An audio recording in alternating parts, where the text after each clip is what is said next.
T'es quand même resté 3 ans supplémentaires dans la catégorie. Pardon? Au moins de 60. T'es quand même resté. Là, on est en 2018 là. Ouais. T'es quand même resté. Jusqu'à 2021. Ouais. Ouais. Donc pour toi, ce qui veut dire que c'était quand même pas la catégorie le problème pour toi. Non, c'était non, plutôt niveau santé. Ouais, niveau. Les raisons qui m'ont poussé à changer de caté, c'est de toute autre raison. Ouais. C'est même pas le rapport avec le poids, c'est même pas le rapport avec les blessures, c'est autre chose. C'est un challenge, c'était un défi personnel, vouloir passer à autre chose, écrire une nouvelle page de ma carrière, quelque chose de nouveau en fait. J'avais besoin de renouveau à ce moment-là. Mais voilà, du coup, je me fais opérer de ma pubalgie, je fais toute ma rééducation de mon côté et je reviens petit à petit et ça commence à revenir. Une médaille à droite, une médaille à gauche, ça commence à revenir. Je fais un championnat d'Europe où je perds de peu en demi-finale, vraiment de peu. Et ensuite, je repère en place de 3, je finis 5e, je ne comprends pas encore ce qui m'arrive. Ça s'enchaîne encore, ça revient. J'avais fait quelques médailles, mais ça revient. Ensuite, j'arrive sur un championnat du monde où je perds au 3e combat contre le japonais, Takato. Encore une fois, de peu. Je me souviens de cette époque où on se disait toujours purée, mais c'est pas le niveau qui manque. Ouais, ça se joue à rien. Qu'est-ce qui manque? Ça se joue à rien. Des détails. Chaque fois, il a la poisse, ou il a pas de chance, ou il a pas de réussite. Enfin, il y avait toujours un truc qui manquait. Ouais, des détails. Mais c'est là où tu te rends compte que les détails, c'est ce qui font la différence dans le haut niveau. C'était très régulièrement des petits détails. Et ensuite, voilà, il y a le Covid qui arrive. Ce championnat du monde, on est en 2019 au Japon. Et 1 mois et demi plus tard, 2 mois plus tard, je finis 2e sur un grand chelem à Abu Dhabi. Donc voilà, je suis bien. Une année olympique, je fais une médaille. J'avais battu 2 médailles olympiques sur le même tournoi. Et ça revient. Tu bats 2 mecs forts dans la même compétition. Je me souviens, tu fais 2e à Abu Dhabi fin 2019. Ouais, c'est ça. On se dit, c'est bon quoi. Ça y est, c'est bon. Ça y est. Il est reparti, il est plus blessé. Ouais, tout va bien. Franchement, tout va bien. J'ai mis 1 an à revenir correctement de ma pubalgie, mais ça va. J'ai plus de douleur, rien. J'arrive à m'entraîner correctement. On a changé beaucoup de choses au niveau du club. Beaucoup de remises en question de mon côté et qui commençaient à porter leurs fruits, tu vois. Et c'était bien. De la confiance, beaucoup de choses. Et voilà, après, il y a le Covid qui arrive. Il y a le Covid. Donc, en 2020, on va pas revenir dessus sur le Covid, on s'en rappelle. Mais du coup, ce qui fait que les JO 2020 de Tokyo sont repoussés en 2021, donc à l'été 2021.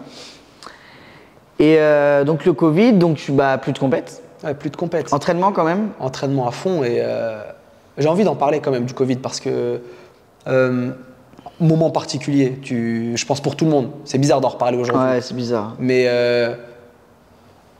je suis chez moi et j'apprends comme quoi les jeux ils vont être décalés. Moi, on se dit tous que ça va durer une demi-heure, ça va durer une semaine, que ça va durer 2 semaines, 3 semaines. On ne sait pas que ça allait durer aussi longtemps. On se dit, allez, en mai, c'est bon, en mai, c'est fini ces bêtises. Moi, je sors d'un stage à ce moment-là.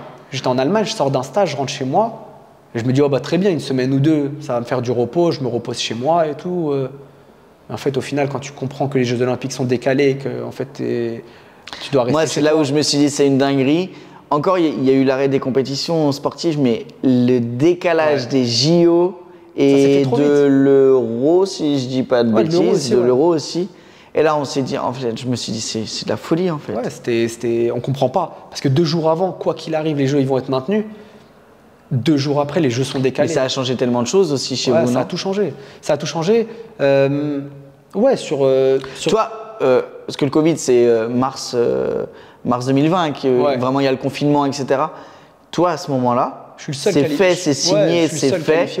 C'est toi qui iras aux Jeux Olympiques représenter la France chez les moins de 60 kilos. C'est ça, ouais. Parce que je suis le seul qualifié aux Jeux. Parce que tu es le seul. Et mon concurrent, il n'était pas dans les points. Donc il n'y avait aucune chance franchement, il n'y avait quasiment pas de chance. C'était compliqué. Sauf s'il ressortait sur des tournois, mais il y avait une sélection au championnat d'Europe qui était sortie.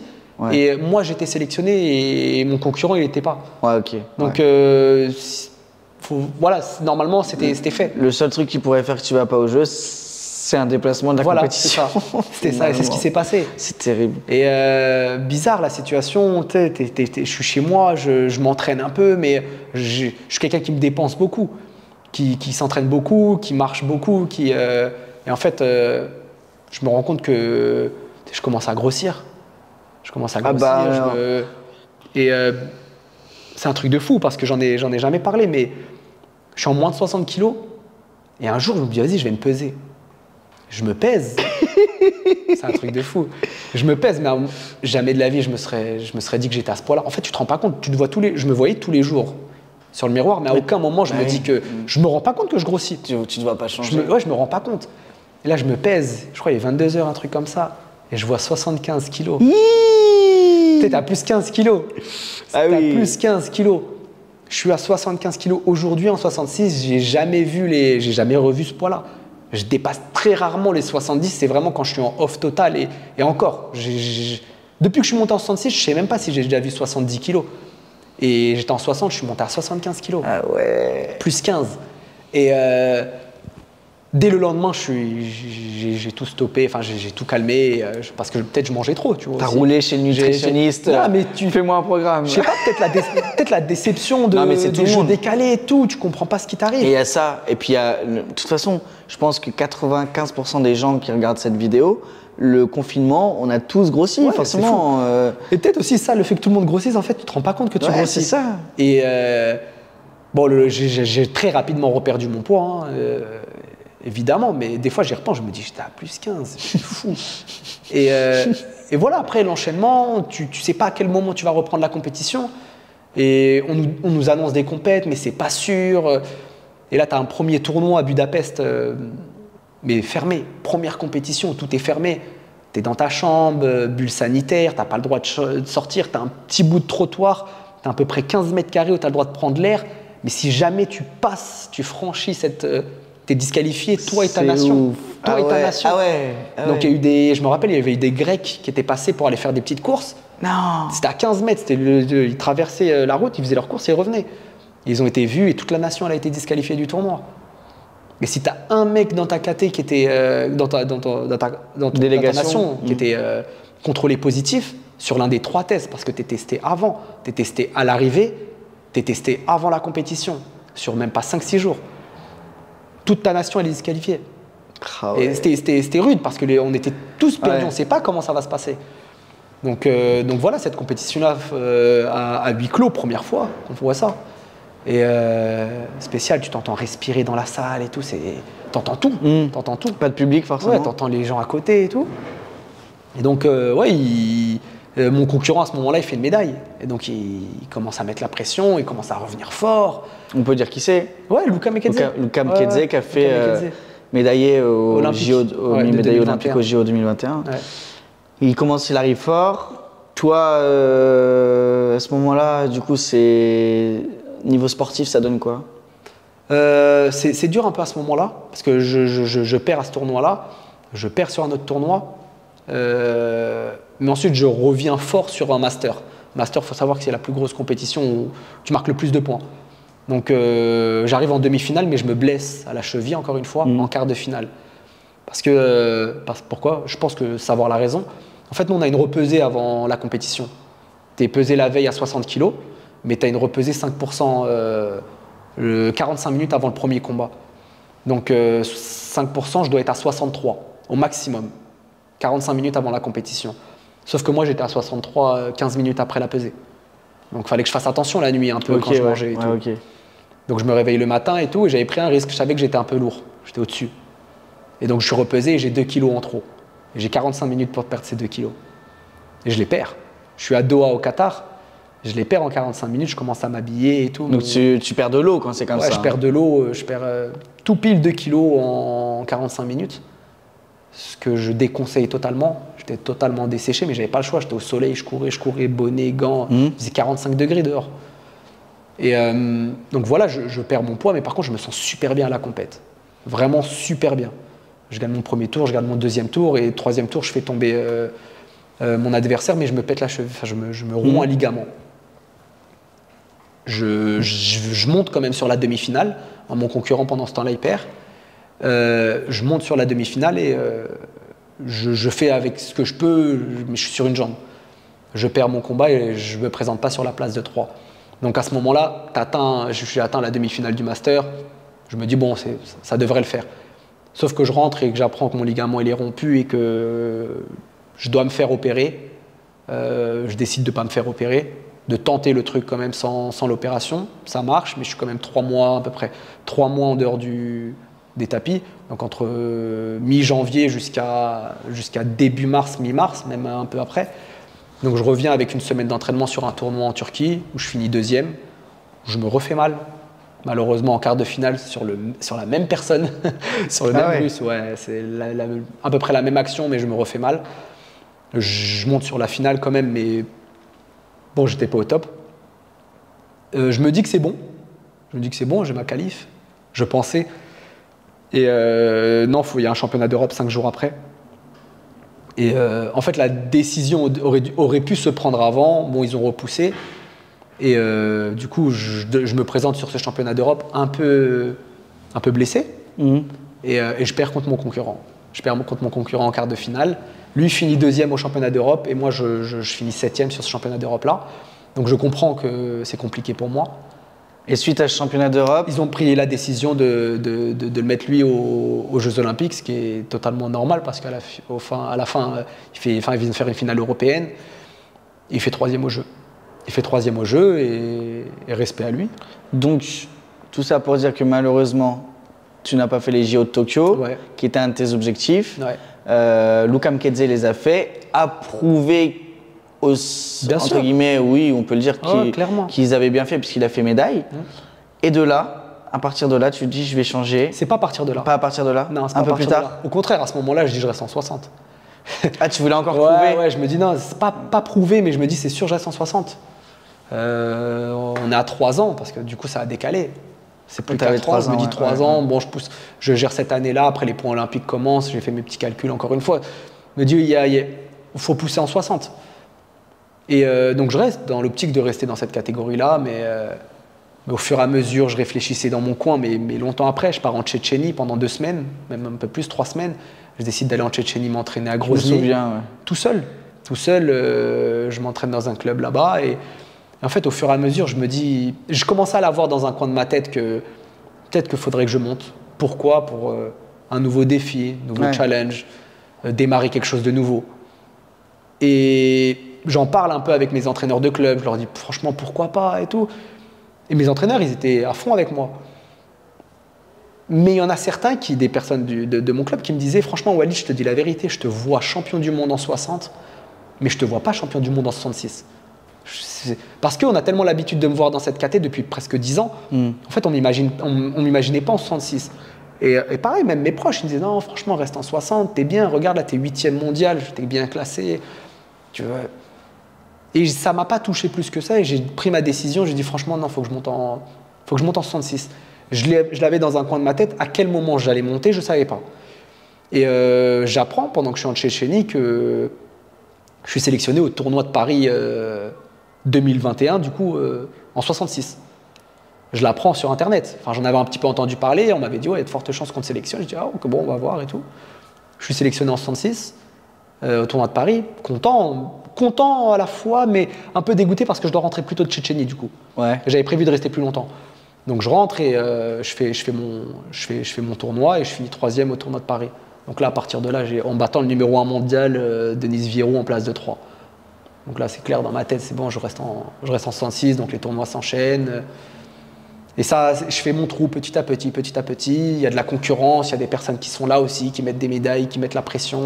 Mais je te sens mieux. En fait, j'ai l'impression que moi, de mon point de vue en tant que spectateur, de ce que je vois, des compétitions, de ce que je vois de toi, de ton état d'esprit, enfin, de comment tu te sens, personnellement, et ça n'engage que moi, j'ai l'impression que je te sens plus, je sais pas, plus...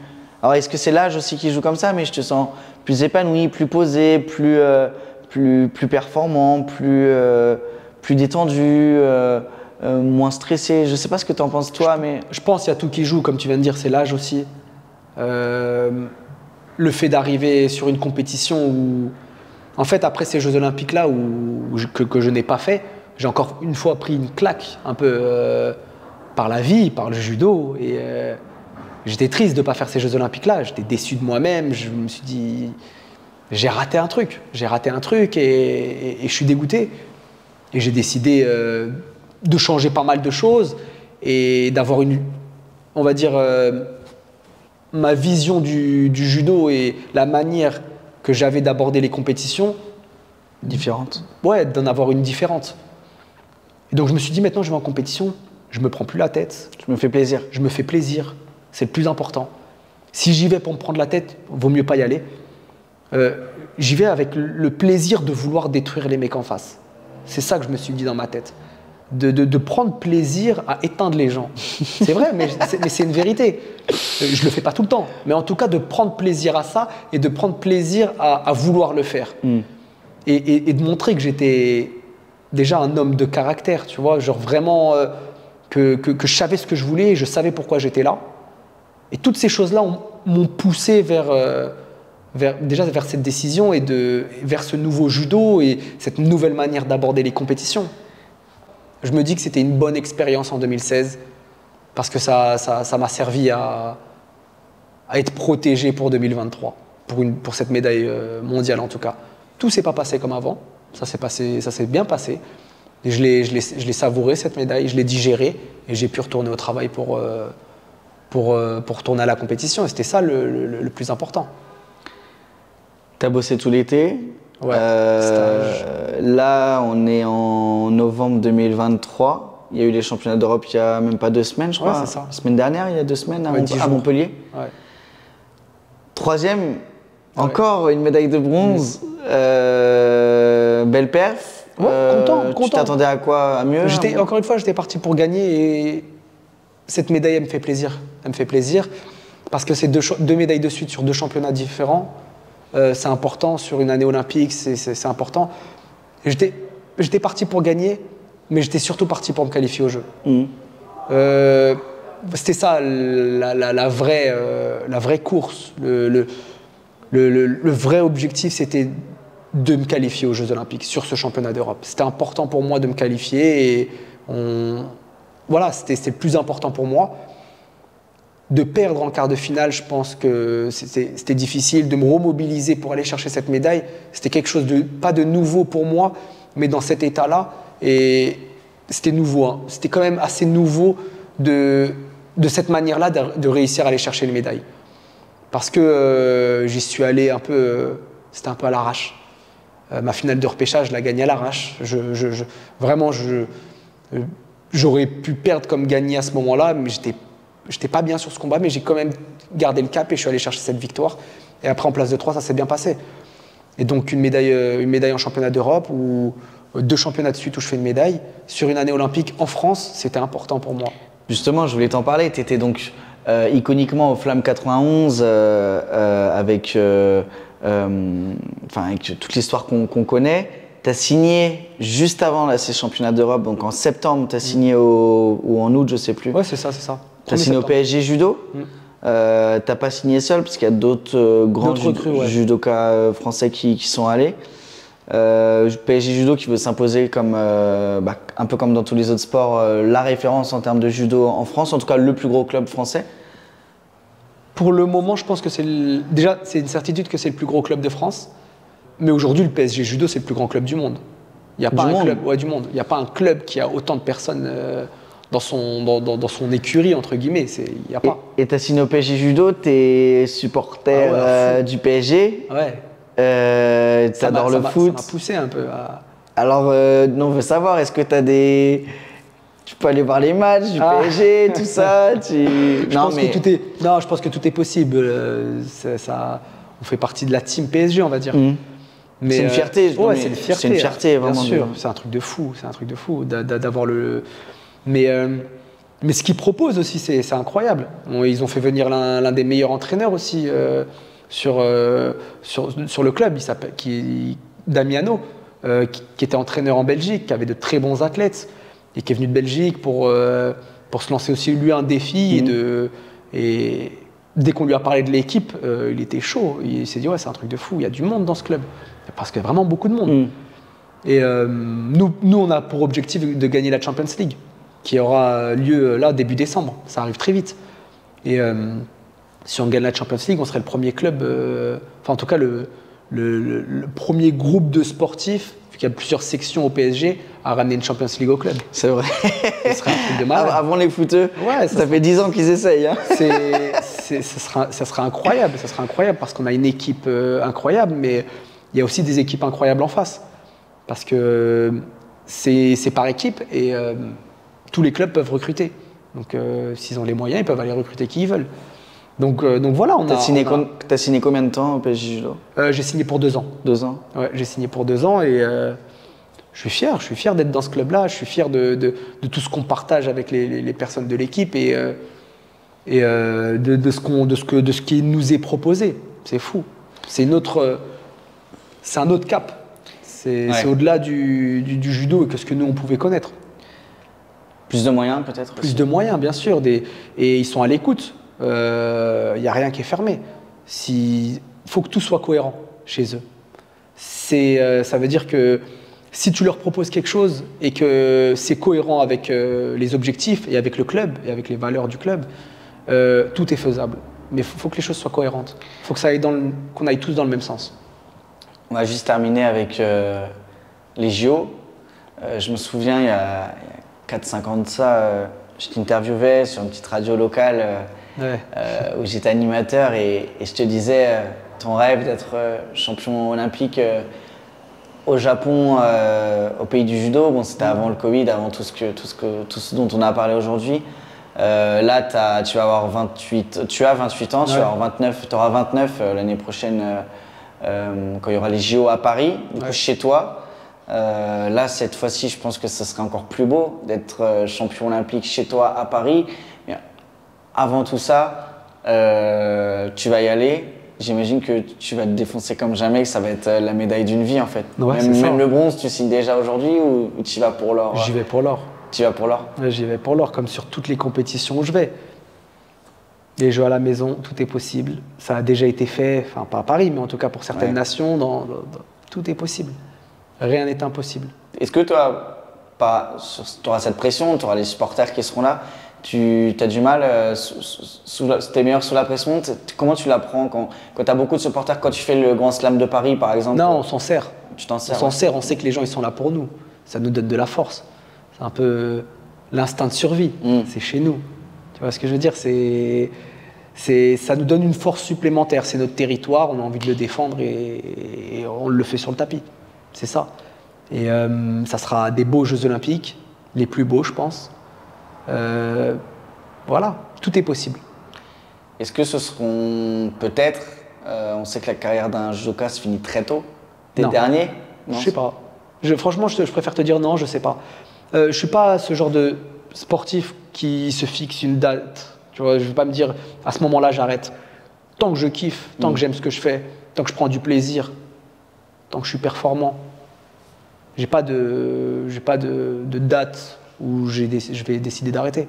Donc le prochain gros objectif, c'est les Jeux de Paris. Après on verra. On verra. J'ai pas de, je sais pas. Je sais pas. En tout cas, j'ai cette envie d'aller gagner ce que j'ai pas gagné. Pour ça, il faudra continuer.